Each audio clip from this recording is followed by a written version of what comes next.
Какъв беше вашият първи телефон? Ами аналогов, Добре, а като... с шайба. Nokia. С А, копчета. Nokia, не знам какъв, с копчета, един бял и такъв. С Доб- фенерче беше.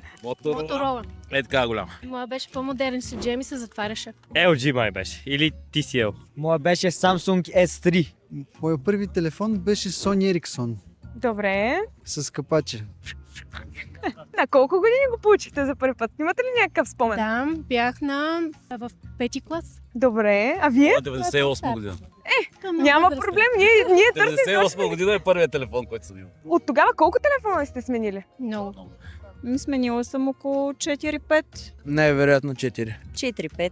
3 или 4 са. Не мога точно да ви кажа. 5 или 6. По твое наблюдение, мислиш ли, че старите са доста по-издръжливи, отколкото новите? Примерно Nokia-та. Тя си Тя икона. беше железна. Тя беше железна. Значи тази Nokia не се чупи. Тя и до ден днешен си работи. Иначе, не знам. Батериите са ми много зле. Иначе като цяло си държат всички на изпускания. Сега ги правят по-бързо се чупат, за да може да си купиш по-новия модел.